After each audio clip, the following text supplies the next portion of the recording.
오늘 말씀의 제목은 내 아버지 곧 너의 아버지라는 제목으로 은혜를 나누고자 합니다.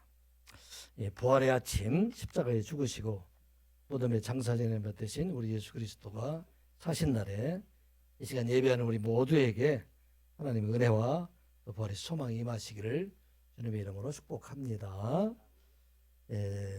새봄이 되어서 추운 겨울 동안 산거들에서 이렇게 숨죽여 있던 아름다운 꽃들과 이파리가 나오는 것처럼 여러분들의 가정과 자녀들에게도 기업에도 이와 같이 새로운 소망과 은혜가 임하시기를 주님의 이름으로 축복합니다.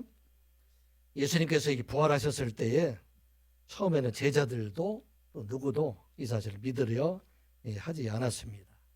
예수님께서 40일 동안 세상에 계시면서 그들에게 나타나셔서 많은 사람들에게 말씀하시고 또 길을 함께 걸으시기도 하시고 또 생선과 떡을 같이 드시면서 그들에게 하나님의 복음을 다시 전하고 그들과 함께 생활하시면서 살아계신 주님, 그 주님 그들에게 직접 증거를 하시게 됩니다. 그리고 다시 승천하신 후에 성령으로 다시 오셔서 모든 사람들에게 이제는 부활의 증인으로 살아가게 하셨습니다. 예수님께서 부활하시고 승천하실 때 마지막으로 제자들에게 당부하신 말씀, 대위임령이라고 하는데 이 말씀이 마태복음 28장 18절에서부터 20절까지 있는 말씀이 됩니다. 한번 같이 읽어볼까요? 읽어보겠습니다. 예수께서 나와 말씀하여 이르시되 하늘과 땅의 모든 권세를 내게 주셨으니 그러므로 너희는 가서 모든 민족을 제자로 삼아 아버지와 아들과 성령의 이름으로 세례를 베풀고 내가 너희에게 분부한 모든 것을 가르쳐 지키게 하라. 올지어다 내가 세상 끝날까지 너희와 항상 함께 있으리라 하시니라. 아멘. 성철하신 예수님께서 마지막 제자들 그들에게 하신 말씀입니다. 내가 세상 끝날까지 항상 너희와 함께 있으리라. 보라, 내가 항상, 이 항상이라는 것은 항상 무슨 일이든지 어느 때든지 너희와 함께 하시겠다 하는 말씀입니다. 언제까지? 세상이 끝날까지. 이것은 세상의 종말을 의미하기도 되지만 우리 모두가 이 땅을 살아갈 동안에 어느 때든지 어느 곳에든지 우리와 함께 하시겠다. 누구들에게 말씀하셨어요? 제자들에게 말씀하셨는데 이 말씀은 제자들에게만 유효하신 말씀이 아니라 제자들뿐만 아니라 제자를 통해서 예수를 믿게 된 우리 모두에게도 유효하신 말씀이다. 그 말씀입니다. 이 시간 예배한 우리 모두가 살아계신 예수님께서 지금도 우리와 함께 계심을 믿으십니까? 그런데 왜 예수님과 함께 계심을 믿는 우리가 세상에 살아나가면서 그렇게 근심도 많고 걱정도 많고 미움도 많고 다툼도 많이 있게 살아가고 있는가? 다시 한번 생각해 봤으면 합니다. 가정마다 교회마다 싸움이 없는 것이 없는 그런 세대에 우리가 살아가고 있는데 왜? 주님께서 함께 계시다면 성령께서 함께 계시다면 왜 우리가 이렇게 살아가고 있을까? 우리가 믿고 싶지만 아직도 살아계신 주님이 지금 이 자리에 우리 함께 계신다는 것은 아직도 완전하게 믿지 못하는 우리 믿음 때문에 이와 같이 여전히 근심하고 걱정하고 두려움 가운데 살아가고 있지 않는가 생각을 해보게 됩니다. 이 시간 24년도 부활절 예배를 드리는 여러분들에게 이 시간 주님께서 살아계신 주님, 그 주님이 이 시간 우리와 함께 계심을 믿는 저와 여러분들이 되시기 바랍니다. 이 시간 우리의 찬양을 받으신 분도 예수님이시고 또 우리의 기도를 들으시는 분도 예수님이시고 또 예배하는 우리의 모습, 우리 자체를 받으시는 분도 예수님이시다. 그래서 믿는 그러한 벌절이 되시기를 다시 한번 축복합니다. 오늘 우리에게 주신 말씀, 부활하신 예수님은 어떤 예수님이신가 생각해보는 시간이 되었으면 합니다. 부활하신 예수님은 찾아오시는 예수님인 뿐만 아니라 이제는 우리의 삶의 현장에서 기다리시는 예수님이시다 하는 것을 우리가 잊지 말아야 됩니다. 육신의 몸으로 계실 때 그 예수님은 제자들이 있는 곳을 찾아가셔서 제자들에게 가르쳐 주시고 제자들을 부르시는 예수님이신데, 이제 부활하신 예수님께서는 어느 곳에든지 우리가 가야 될 그곳에 먼저 가셔서 그곳에서 우리를 기다리시는 분이시다 하는 것을 우리가 잊지 말라 하는 말씀입니다. 11절, 12절, 13절 말씀 같이 보겠습니다. 마리아는 무덤 밖에 서서 울고 있더니 울면서 구부려 무덤 안을 들여다보니 흰옷 입은 두 천사가 예수의 시체에 누웠던 곳에 하나는 머리편에 하나는 발편에 앉았더라. 천사들이 이르되 어찌하여 오느냐? 이르되 사람들이 내 주님을 옮겨다가 어디 두었는지 내가 알지 못함이니이다. 아멘. 예수님에 대한 부활의 기록이 공관복음인 마태마가 누가복음에 기록이 되어 있고 또 요한복음에 기록이 되어 있습니다. 이 공관복음에 있는 예수님의 부활에 대한 그런 기록의 내용을 보게 되면은 부활하신 예수님을 맨 처음에 목격한 사람은 3명의 여인이었다. 그렇게 말하고 있습니다. 막달라 마리아와 또 예수님의 이모였던 살로메 그리고 요셉과 야곱의 어머니 마리아였다. 이렇게 말하고 있습니다. 그들은 예수님의 시신에 향품을 넣어드리기 위해서 향품을 준비해 두었다가 안식 후 첫날, 오늘이 되는 거예요. 주일날, 일요일날 되는 거죠. 안식 후 첫날 매우 일찍이 해돋는 때에 그 무덤에 갔다. 그렇게 기록을 하고 있습니다. 그들이 가보니까 도착한 곳에는 이미 돌문이 열려 있고 그들은 부활하신 예수님을 만나지 못하고 흰옷 입은 두 천사를 통해서 예수님이 살아났다는 그 소식을 듣게 됩니다. 그리고 잠시 후에 이 세 여인은 예수님을 만난 것으로 그렇게 기록을 하고 있습니다. 그리고 예수님께서 그들에게 말하기를 너희들 제자들에게 가서 갈릴리로 가라. 이 갈릴리로 가면 그곳에서 나를 만나리라 하는 그 말씀을 전하게 하시게 됩니다. 이 소식을 들은 제자들은 부활하셨다는 소식 자체를 허탄한 것으로 그렇게 듣고 그중에 베드로는 일어나서 무덤에 가서 빈 무덤을 확인하였다. 이 공관복음은 그렇게 기록을 하고 있습니다. 오늘 요한복음은 조금 다르게 지금 기록을 하고 있습니다.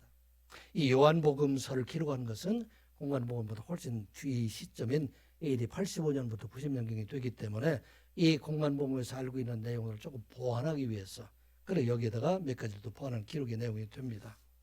아마 처음에 요한이 기록한 그 문서의 내용을 보게 되면 새벽에 예수님의 무덤에 간 것은 다른 복음과 같이 막달라 마리아를 포함해서 3명의 그런 여인들이 그곳에 가게 됩니다.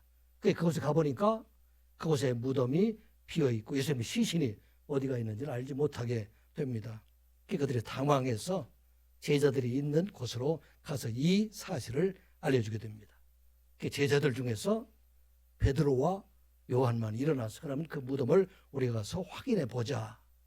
베드로와 함께 나가서 무덤을 향해서 달려가는데 요한이 베드로보다는 젊은 나이가 되기 때문에 빨리 가서 무덤에 가서 도착해 보니까 예수님이 쌌던 그 시신, 그 쌌던 세마포가 누워있는 것만 이렇게 무덤을 들여다보게 됩니다.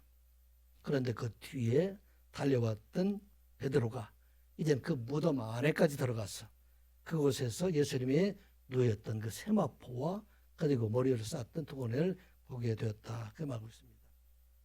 상황이 어떤 상황이냐면 사람을 이렇게 시신을 쌌던 그 내용들 그 옆에 있는 세마포가 있는데 그 자리에 예수님이 누워있던 그 세마포는 그대로 있고 몸만 빠져나와서 그리고 세마포에 지금 가라앉아 있는 그 상태의 모습을 보게 됩니다. 그리고 머리를 쌌던 그 두건은 그곳에 좀 떨어져 있는 그곳에 있었다. 그렇게 말하고 있습니다.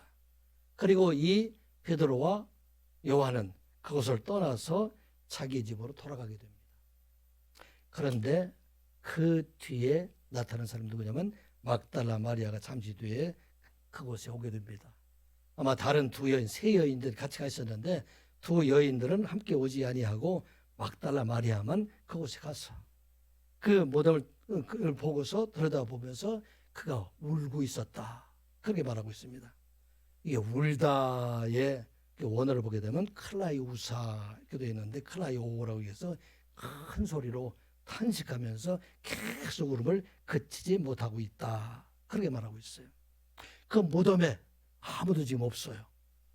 베드로 요한도 그것을 떠나가게 되고 다른 두 여인도 오지를 못했습니다. 이 부활의 사실을 알지 못하는 이 마리아는 예수님의 시신이라도 찾고 싶은 그런 마음을 가지고 그곳에서 서 있는데 그를 도와줄 수 있는 사람이 아무도 없다는 것. 그래서 예수님의 시신을 잃어버린 그 슬픔 속에서 탄식하며 울고 있었다. 그렇게 말하고 있습니다. 그런데 그 마리아가 다시 몸을 구부려서 무덤 안을 들여다보니까 그 무덤 안에 예수님이 누워있던 그 자리에 머리맡에와 또 발밑에 천사가 이렇게 앉아 있었다. 그렇게 말하고 있습니다. 우리가 놀라운 사실을 알게 됩니다. 무덤 안에 있었던 두 천사는 그곳에서 계속 있었을까요? 아니면 지금 막달라 마리아를 만나기 위해서 지금 그곳에 왔을까요? 어떻게 생각합니까? 그곳에 계속 있었다면 누가? 요한과 베드로가 볼 수 있었을 텐데 왜 그들은 보지 못했을까? 여러분들 생각은 어떨까요? 천사들이 지금 와서 그곳에 앉아 있을까요? 아니면 전에부터 그 천사가 그곳에 있었을까요? 성경에 기록이 되어 있지 않지만 그 천사들은 그곳에 앉아서 지금 누군가를 기다리고 있었다. 누구를 기다리고 있습니까?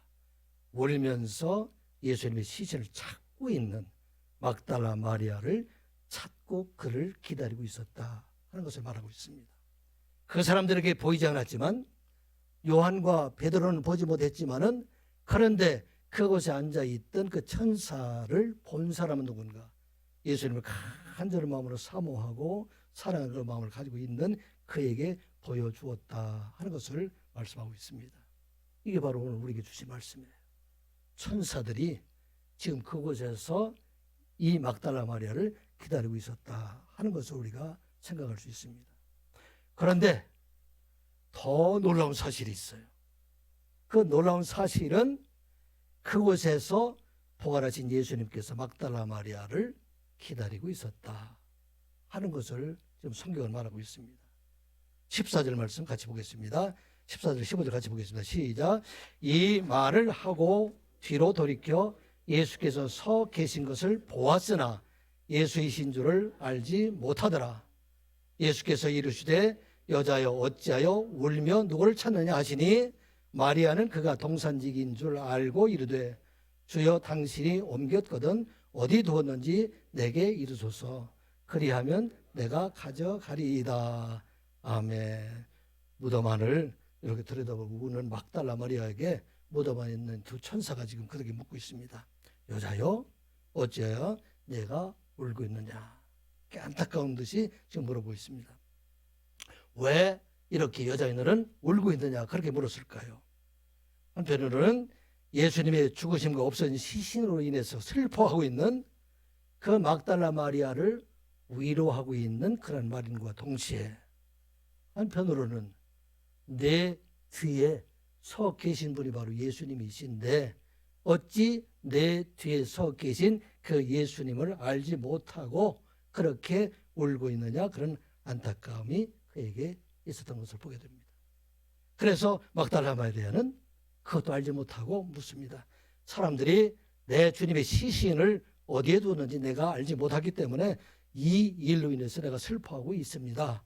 그렇게 말하게 될 때 그 말과 동시에 뒤에 어떤 사람이 인기척이 있는 것 같아서 돌아보니까 한 사람이 그곳에 서 있었습니다. 그분이 누구예요? 그분이 바로 부활하신 예수님이시다 하는 것을 말하고 있습니다. 그래서 그분에게 또 묻습니다. 그 동산주기인 줄 알고 그에게 묻기를 당신이 만일 그 시신을 어디에 뒀는지 내게 이르게 되면 내가 그것을 가져가리이다. 제자들도 할 수 없는 그 일을 내가 하겠습니다. 그렇게 말하고 있습니다. 자, 여러분들 생각해 보면 부활하신 예수님, 그 예수님께서는 무덤 밖에서 마리아를 기다리고 계셨을까요? 아니면 마리아가 있는 곳을 찾아오셨을까요? 여러분들 생각 어떠세요? 그곳에서 기다리고 계시는 예수님이시다. 슬피 오는 그에게 지금 찾아오신 예수님이시다. 이 예수님, 부활하신 예수님이 이제는 성육신하신 예수님과는 달라진 모습이에요. 성육신하실 때 인간의 육신의 몸을 가지고 있을 때는 시간과 공간의 제한을 받게 되시지만 부활하신 예수님께서는 이제는 시간을 뛰어넘고 공간을 초월해서 어디든지 계시는 분이시다 하는 것을 지금 말씀하고 있습니다. 부활하신 예수님께서 이제 그곳에 계셔서 막달라 마리아를 지금 찾고 계신 분이시다. 기다리고 있었던 분이시다. 그렇게 말을 하고 있습니다. 그래서 그 기다리시는 그분이 바로 예수님이시다 하는 말씀입니다. 오늘 이 말씀을 통해서 우리에게 주신 말씀이죠. 우리 성도들이 잊지 말아야 될 것은 예수님께서는 성도들을 고난의 현장에 밀어넣으시는 분이 아니시다 하는 것을 우리가 잊지 말아야 됩니다. 우리 성도들이 세상에 살아나갈 때에 삶의 현장에서 가장 힘들어하는 그곳에 우리 예수님께서는 먼저 가셔서 우리를 기다리시는 분이시다 하는 것을 오늘 말씀하고 있는 것입니다. 시간과 공을 충고하신 그분께서 우리를 그곳에 혼자 남겨두지 아니하시고 그곳에 먼저 가서 기다리시면서 우리가 간절한 마음으로 기도하고 우리 하나님 앞에 구하게 될 때 그때 우리가 응답해 주시고 우리에게 소망의 길을 주시는 분이 바로 하나님이시다, 예수님이시다 하는 것을 말하고 있습니다. 지금 이 땅 위에 참으로 고난의 현장들이 많이 있지 않습니까? 우크라이나와 러시아의 전쟁으로서 많은 사람들이 어려움을 당하고 있는데 우리 주님께서는 그곳에서 우리를 기다리시고 계시는 분이시다. 돕는 많은 사람들을 기다리시는 분이 바로 예수님이시다. 이스라엘과 하마스 전쟁으로서 많은 어린아이들이 지금 어려움을 당하고 있는데 우리 예수님께서는 그곳의 현장에서도 많은 사람들을 기다리고 계시는 분이고 그들을 위로하시는 분이시다 하는 것을 말하고 있습니다. 오늘 우리가 잊지 말아야 될 것은 우리 예수님은 찾아오시는 분일 뿐만 아니라 우리가 가야 될 그곳에 먼저 가셔서 우리를 기다리시는 분, 그분이 바로 예수님이시다 하는 것을 말씀하고 있습니다. 제가 여러 번 말씀드렸던 우리 차인피오스라는 분이 만난 예수님에 대한 이야기, 제가 여러분들에게 한 두세 번 이렇게 말씀을 드린 것 같습니다. 이분이 컴패션 운동이라는 것을 하고 있는데 전 세계에 어려운 나라 그 어린아이들을 후원자를 세워가지고 그 후원자로 하여금 그 자녀를 돕게 하는 그러한 일들을 하게 됩니다. 예수님의 사랑으로 양육하는 그런 일들이 됩니다. 이 운동에 참여하고 있는 사람들 중에 대표적인 사람들이 여인들 중에서는 션이라는 사람이 있고 또 차인피오스의 시네라 씨가 일을 하게 됩니다. 처음부터 이 일에 열정이었던 사람은 시네라 씨가 일을 열정적으로 했었는데 차인피오스는 어려서부터 신앙생활을 잘 했는데 아마 이 일에 적극적으로 참여하지는 않았던 것 같아요. 예수를 믿고 있지만 자기가 예수 믿는다는 것을 이렇게 많은 사람이 드러내지를 못하게 그렇게 삶을 살았는데 자기 인기가 떨어질까 봐 다른 사람들이 이상하게 생각할까 봐 그렇게 나타내지 않고 조심스럽게 이 시내에서를 돕는 정도였다고 합니다. 근데 갑작스럽게 인도에 있는 캘커타 지역으로 컴패션 일로 이렇게 가게 됩니다. 처음에는 이 일에 시네라시라는 분이 가게 돼 있는데 다른 사정이 생겨서 가지 못하고 대신 이렇게 차인표시가 그거에 가게 되었다고 합니다.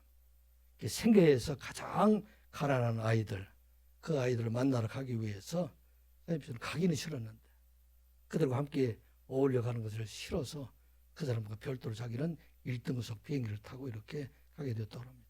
비행기에 내려가지고 한 3시간 정도 이렇게 버스를 타고 가야 되는데 버스에 타자마자 너무 힘들어서 왜 이렇게 버스가 지저분한지, 왜 이렇게 버스가 느린지, 왜 이렇게 모기가 많은지, 그 모기가 왜 나만 무는지 이렇게 불평으로 이렇게 가고 있는데 그때 그 팀을 인도하시는 목사님이 이렇게 부탁했다고 합니다. 차인표시 당신이 만나는 사람은 이 세계에서 가장 가난한 아이들입니다. 먹을 것도 제대로 먹지 못하고 입을 것도 제대로 입지 못하고 돈도 사랑도 받지 못한 사람들이 됩니다. 그러니 그들을 만나면 꼭 이렇게 안아주시고 또 고생했다, 위로한다, 내가 너를 사랑한다, 너는 사랑받기 위해서 태어난 사람이다 이렇게 말해주세요 얘기를 합니다. 연기생활을 많이 해온 차인표가 되기 때문에 그것은 어렵지 않은 일이라 생각을 하고 있을 때 버스가 이 교회 앞에 멈추어 서게 되었다고 합니다. 그 맨 앞줄에 7살쯤 되는 아이가 있었는데 차인표 씨가 이렇게 한 걸음 나가게 되니까 그 아이가 먼저 웃으면서 이렇게 차인표를 바라보았다고 해요. 너무나 빼빼 마르고 너무나 더러운 모습이라 조금 전까지만 해도 이렇게 안아주고 싶었는데 위축에 대해서 선뜻 손을 내지 못하고 주저하고 있을 때 그 아이가 먼저 손을 내밀고 그래서 차인표 손을 잡게 되었다고 합니다. 그때 이 차인표가 40년 동안 예수님을 믿어왔지만 한 번도 보지 못했고 듣지 못했고 만질 수 없었던 예수님을 그 아이를 통해서 경험하게 되었다 말하고 있습니다. 그 아이의 손을 잡는 순간 그 아이를 통해서 예수님께서 이렇게 말씀하셨다고 해요. 인표야, 그동안 많이 힘들었지. 내가 너를 사랑한다. 너는 사랑받기 위해 태어났단다. 내가 너를 위로해 줄게. 7살 어린아이를 통해서 이렇게 말하게 됩니다. 차인표는 그 아이를 만나게 갔지만 예수님께서는 그곳에서 차인표를 기다리고 있었다. 이게 바로 우리에게 주신 말씀이에요. 예수님께서 무덤 밖에서 지금 이 일로 인해서 통곡하고 애달파하고 있는 막달라 마리아를 준비하고 기다려주신 분이 바로 예수님이시다. 그런 것을 말하고 있습니다. 그리고 그에게 가장 큰 축복을 주셨죠. 어떤 축복을 주셨어요? 예수님을 만난 첫 번째 부활의 증인이 되게 하셨어요. 당시만 해도 이 여자들은 이렇게 증인으로 설 수 없는 그런 상황인데 부활의 첫 번째 증인이 누가 되면 막달라 마리아가 되었다. 예수는 간절히 사모하는 마음으로 그렇게 무덤 밖에서 울고 있을 때 그곳에 기다리던 예수님께서 그를 만나주시고 부활의 증인으로 삼아주셨다 하는 것을 우리가 잊지 말아야 됩니다. 사랑하는 성도 여러분, 성천하신 예수님 그가 이제는 항상 계셔서 우리와 함께 계실 뿐만 아니라 우리가 가려는 그곳, 내가 힘들게 하려는 곳, 내가 이루어야 될 그곳에서 우리 하나님께서 우리를 기다리고 계시다 하는 말씀입니다. 우리가 간절한 마음으로 그곳에 가서 주님을 사모하고 주님께 구하게 될 때 우리 주님께서 우리의 눈을 열어서 그곳에 계신 주님을 바라보게 하시는 분이시다 하는 말씀입니다. 여러분들이 복음을 들고 세상에 나가자. 오늘도 우리가 이제 오후에 예배식 나가게 될 텐데 우리 주님은 어디 계실까요? 교회에 계실까요? 우리가 복음을 전하는 그 곳마다, 내가 가려는 그곳마다 주님께서 먼저 기다리신다. 그를 통해서 우리 주님께서 우리를 만나주시는 하나님이시다 하는 것을 우리가 잊지 말아야 됩니다. 우리가 평생 잊지 말아야 되는 것은 우리 주님은 결코 우리를 어려운 곳에 몰아넣으시는 분이 아니시라. 고난 가운데 넣으시는 분이 아니라 우리를 질병 가운데 밀어넣으시는 분이 아니라 그곳에 먼저 계셔서 우리를 기다리고 계시고 우리가 간절한 마음으로 기도하고 구하게 될 때 우리에게 보여주시고 응답해 주시고 우리를 위로해 주신 분이시다 하는 것을 기억하고 여러분들은 우리를 기다리시는 그 주님께 나아가서 주님께 복음을 우리에게 맡겨주게 한 복음을 전하며 선한 청직의 소명을 다하는 여러분들 되시기를 주님의 이름으로 축복합니다. 자, 살아계신 주님께서는 우리가 어느 곳을 가든지 우리를 기다려주시는 분이시다. 또 오늘 우리에게 주신 말씀은 부활하신 예수님으로 인하여 하나님이 우리의 아버지가 되시고 우리의 하나님이 되게 하셨다 하는 말씀입니다. 전에는 요한복음의 기록에 보면 하나님을 내 아버지라고 그래요. 내 아버지. 그런데 이 뒤에는 이제는 내 아버지일 뿐만 아니라 너희의 아버지다. 제자들의 아버지가 되게 하셨다. 이것을 지금 말하고 있습니다.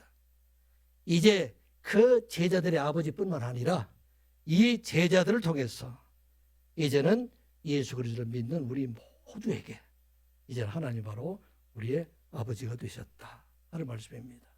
여러분 기도할 때 아버지 하나님 하늘에 계신 우리 아버지여 이렇게 기도하는 것은 어떻게 일이 이루어질 수 있을까? 예수 그리스도를 통해서 부활하신 예수 그리스도 그분을 통해서 오늘 선언하신 말씀이에요. 이제는 너희가 너희 아버지가 되었기 때문에 그 아버지께 구하는 자가 되라 말씀하고 있습니다. 16절, 17절, 18절 말씀 같이 보겠습니다. 시작. 예수께서 마리아야 하시거늘 마리아가 돌이켜 히브리 말로 라보니 하니 이는 선생님이라 하는 말이라. 예수께서 이르시되 날 붙들지 말라.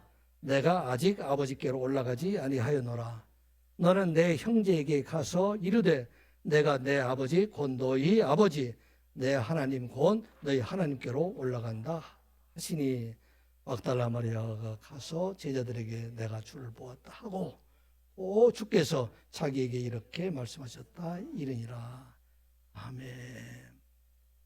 죽은 사람의 부활을 알지 못하고 믿지 못하는 막달라 마리아가 앞에 서 있는 예수님이 줄 알지 못합니다. 그래서 그 동산직인 줄 알고 그에게 묻습니다. 만일 당신이 시신 어딘가 옮겼으면 그걸 알려주면 내가 찾아오겠습니다. 그때 예수님께서 말씀하십니다. 마리아야.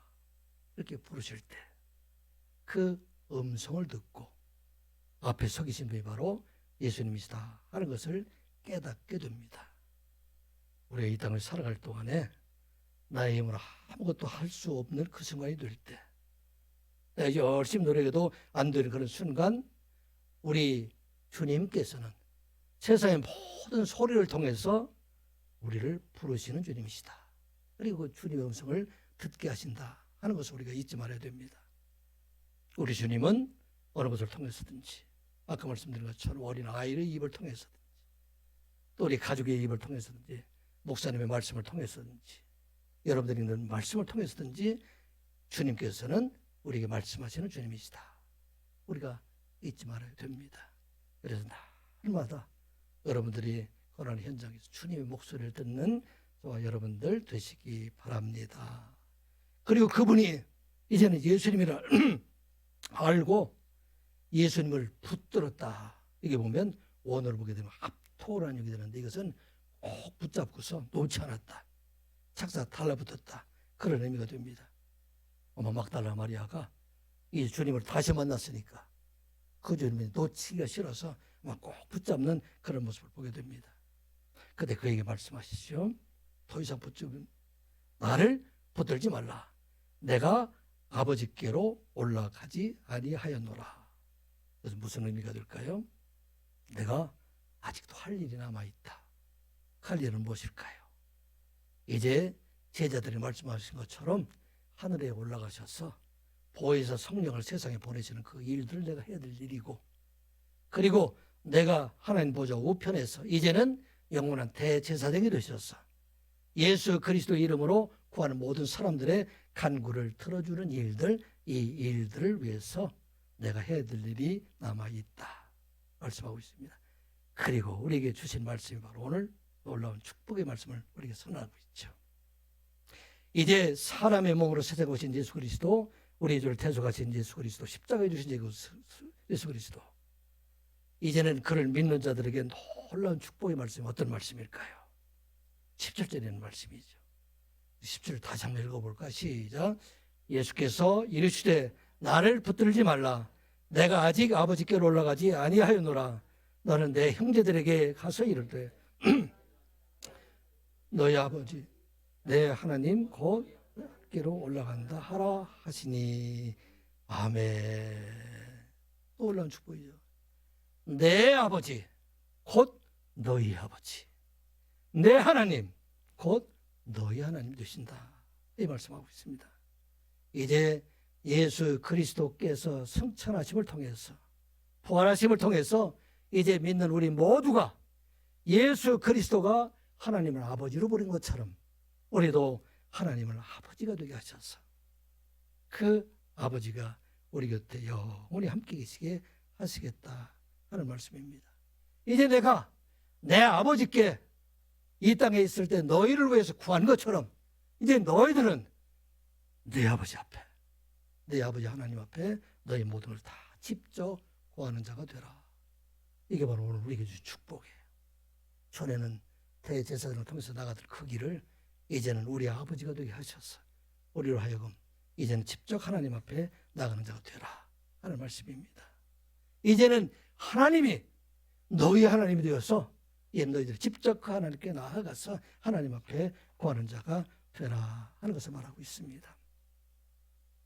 육신의 아버지가 함께 있을 때에는 여러분들이 아버지에 대한 귀중함과 또 아버지에 대한 소중함들, 아버지에 대한 그리움을 잘 알지 못합니다. 그리고 아버지가 없는 사람들, 돌아가시고 지금 계시지 않는 사람들에게는 우리가 살면서 문득 우리 아버지에 대한 그림이 참 많이 있는 것을 보게 됩니다. 저희 아버지는 1996년에 돌아가셨어요. 벌써 30년 가까이 이렇게 되었는데 지금도 아버지를 이렇게 생각하면 우리 마음속에 이렇게 그립과 또 아버지를 보고 싶은 그런 마음을 가지게 됩니다. 특별히 어려운 일이 있을 때, 내가 이런 일이 있으면 우리 아버지한테 한번 말씀드리고, 고달픈 일이 있으면 이렇게 말하고 싶다 하는 생각이 들고, 또 좋은 일이 있으면 우리 아버지한테 한번 자랑하고 싶은데 내가 다른 사람한테 말하지 못하고, 이런 일들 가지고 있는 그런 생각이 참 많이 있습니다. 나이를 들어가면서 더욱더 이 아버지에 대한 그런 생각을 가지게 됩니다. 그런데 부활하시고 승천하신 예수님께서 승천하시면서 이제 하나님께서 우리의 아버지가 되셨다 하는 것을 말하고 있어요.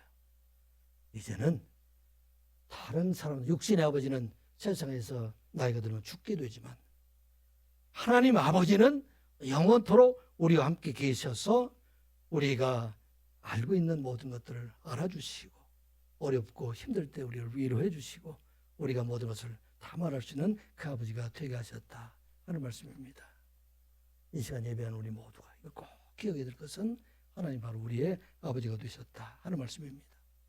제가 초등학교에 다닐 때 다녔던 그 담임 목사님, 그 당시에는 전도사님이었는데 차재영 목사님이라는 그분이 계세요. 그분이 그 당시에는 전도사님이었고 지금은 세상을 떠나시게 됐는데, 그분이 어려서 아버지가 없어가지고 굉장히 어려운 삶을 살았다고 합니다. 집에 일이 생길 때마다 든든하게 그를 도와줄 아버지가 없고, 또 가난하고 힘들어 먹고 살기도 힘든 그런 때 아버지에 대한 그림이 참 많이 있었다고 합니다. 특별히 이렇게 친구들이 아버지를 데리고 이렇게 함께 걸어가는 걸 보면 많은 보람들이 있었다고 합니다. 그런데 그분이 교회를 갔어요. 교회를 가서 하나님께 하나님 아버지 된다는 사실을 알고 하나님께 아버지, 하나님 그렇게 구할 때 그 마음속에 벅차오르는 그 마음을 금할 길이 없었다. 그토록 부르고 싶었던 그 아버지의 이름을 하나님 아버지로 부르면서 참으로 감격스러운 시간이 되었다. 그렇게 고백한 것을 보게 됩니다. 오늘 부활절 아침 우리에게 주신 놀라운 축복입니다. 이 말을 꼭 잊지 아니하고, 내 아버지, 곧 너희의 아버지, 내 하나님, 곧 너희의 하나님이 되게 하셨다 하는 것을 우리가 말씀한 것입니다.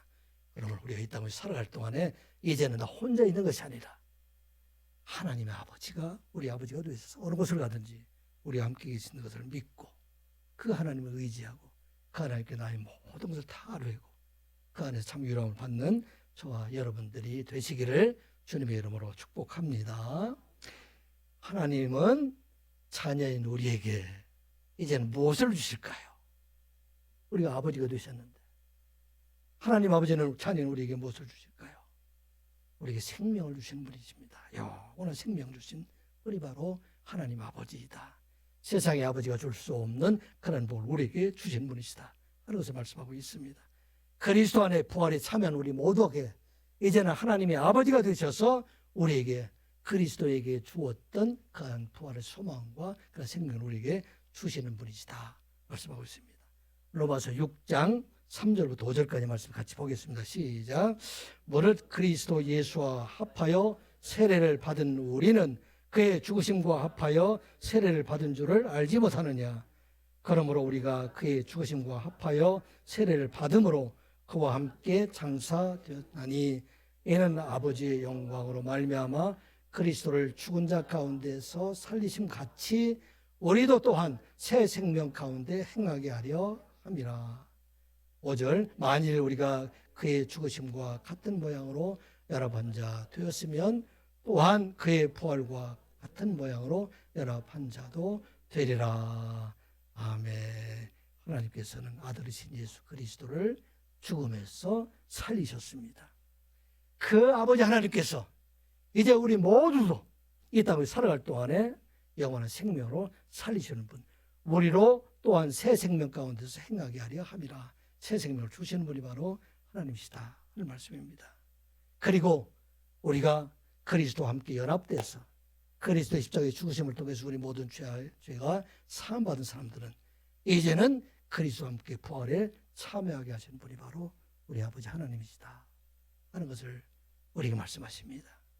이 시간 예배하는 우리 모두에게 이제는 예수 그리스도를 통해서 하나님 우리의 아버지가 되셔서 우리에게 영원한 생명을 주시고 부활을 주시는 그 주님께 감사하며 살아가는 여러분들 되시기를 주님의 이름으로 축복합니다. 하나님은 자녀인 우리에게 또 무엇을 주십니까? 하나님의 나라의 유업을 주시는 분이시다 하는 말씀입니다. 하늘에서뿐만 아니라 이 땅에 살아갈 동안에 우리에게 하나님께 주시는 놀라운 축복, 이 모든 축복을 주시는 분, 그분이 바로 아버지 하나님이시다 하는 말씀입니다. 갈라디아서 4장 6절 이하의 말씀 같이 보겠습니다. 시작. 너희가 아들이므로 하나님이 그 아들의 영을 우리 마음 가운데 보내사 아빠 아버지라 부르게 하셨느니라.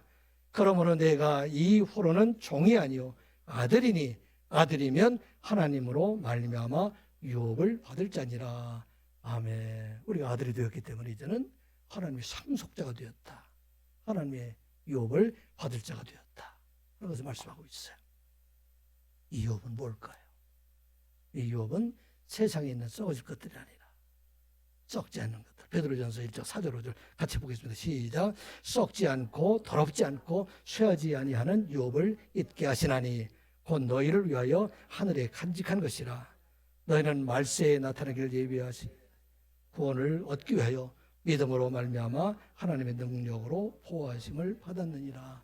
아멘. 이 땅 우리가 살아갈 동안 이제는 이 땅에 있는 하나님의 은혜뿐만 아니라 하늘나라의 유업들을 썩지 않고 더럽지 않냐고 쇠하지 않는 그런 유업을 주시는 분이시다.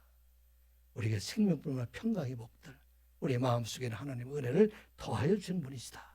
이거 바로 우리의 아버지 하나님이시다. 그 말씀입니다.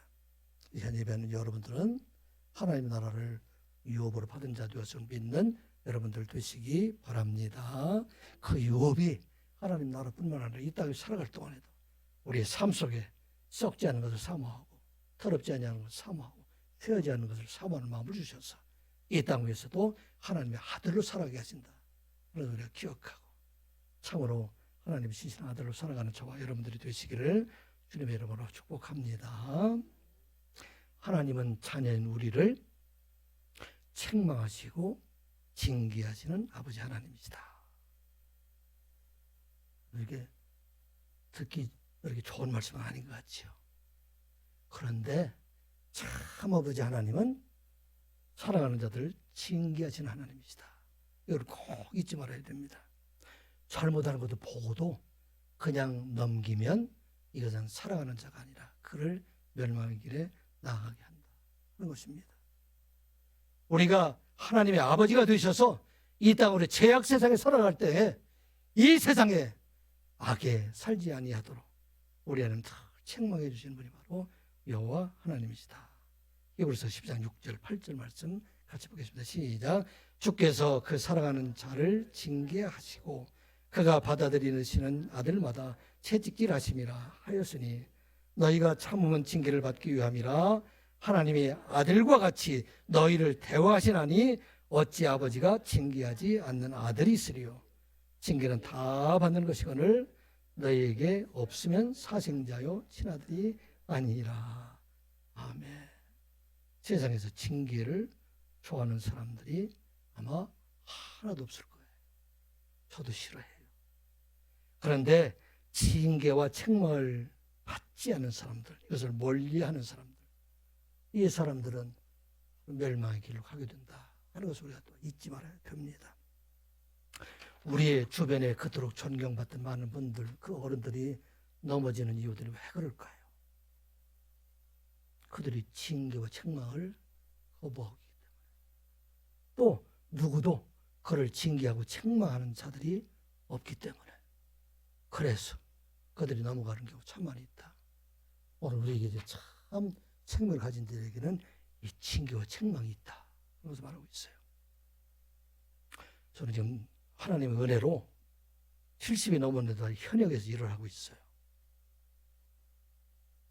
일을 하면서 때로는 대표이사로부터 인격적으로 모멸감을 느낄 정도로 책망을 받을 때가 있어요. 제가 잘못이 있을까요? 없을까요? 목사님 보면 목사님 잘못이 있을까요? 없을까요? 은별이한테 물어봐요. 목사님 잘못이 있을까요? 없을까요? 인자하게 생긴 이 목사님 잘못이 있어요? 없어요? 자신 있게 되도록 있기는 있는데 있다 그러면 뭐라고 할까 봐. 잘못이 있죠. 근데 책망을 기분이 좋을까요, 나쁠까요? 이건 대답이 금방 나오네. 나빠요. 이게 인격적으로 이런 일이네. 그런데 잠시 뒤에 생각하면 얼마나 감사한지 모르겠어요. 이 나이에 책망을 받을 수 있다는 게, 나를 징계하고 나를 바르게 이렇게 할 수 있다는 것을 생각하면 너무나도 감사한 일이에요. 이 일을 통해서 다시 한번 내 자신 낮아지게 하고 겸손해지게 하고 더욱 하나님을 바라보게 하고 인격적으로 아무리 훌륭한 사람이라도 넘어질 수밖에 없다 하는 것, 이것이 얼마나 감사하다, 그것을 느껴보게 됩니다. 여러분들 책망하는 아버지가 있다는 거, 어머니가 있고 선생님, 어른이 있다는 것은 그리스도 안에 세상에 살아가는 사람 가장 큰 축복임을 여러분들 잊지 마시기 바랍니다. 우리 아버지가 되기 때문에 책망하는 거예요. 우리가 바르게 가기 위해서 이 일을 우리에게 주신 것이다. 책망을 받는 자들에게는 하늘과 땅의 소망이 그에게 남아있다, 그래서 말하고 있어요. 우리 하나님께서 누구를 책망하시는가? 소망 있는 자들을 책망하시는 거예요. 기뻐를 째려주시는 우리의 참 좋은 그 말씀, 바로 오늘 17절 말씀이에요. 예수께서 이르시되 나를 붙들지 말라. 내가 아버지께로 올라가지 아니하노라. 내 형제들 가서 내가 내 아버지, 너희의 아버지, 내 하나님, 너희 하나님이 내게로 올라간다 하라. 이거 바로 우리에게 주신 말씀이에요. 여러분들이 월절을 맞이해서 이제는 예수 그리스도 안에서 하나님이 우리의 아버지가 되셨는데, 그 아버지께서 우리에게 영원한 생명을 주실 뿐만 아니라 부활에 참여하게 하시고 이 땅에 살아갈 동안에 잘못될 때마다 우리를 책망하시고 징계하셔서 우리를 위해 하여금 좁은 길, 생명의 길로 가게 하셔서 우리로 하여금 이 땅에서 넘어지지 않고 영원한 생명을 가지고 마지막 날에 영원한 나라에 이르게 된다는 것, 축복받은 자가 되었다 하는 것을 잊지 않는 여러분들 되시기 바랍니다. 이와 같은 하나님의 자녀로 살아가는 여러분들 되시기를 주님의 이름으로 축복합니다. 기도합니다. 아버지 하나님, 부활하신 예수 그리스도를 통해서 이제 우리를 찾아오시는 예수님에서 온 땅에 어느 곳에든지 먼저 그곳에서 우리를 기다리시는 예수님을 깨닫게 하여 주심을 감사드리옵나이다. 간절한 마음으로 주의 이름을 부르며 그곳에 계신 주님을 날마다 우리의 눈으로 보며 그 소리를 들으며 생명 있는 자로 살아가는 선한 육의 모든 성도들이 되게 하여 주시옵소서. 예수 그리스도의 부활하심을 통해서 이제 하나님이 우리의 아버지가 되시고 우리의 하나님이 되심을 깨닫게 하여 주시옵소서. 우리 아버지 하나님께서 우리에게 생명을 주시고 이 땅에 하나님의 나라를 유업을 주시며 때로는 책망과 징계를 통해서 바른 길 가게 하여 주심을 감사드리옵나이다. 이러한 생명을 얻은 자로 살아가는 선한 유혹의 모든 성도들이 되게 하여 주시옵소서. 예수님의 이름으로 기도드리옵나이다. 아멘.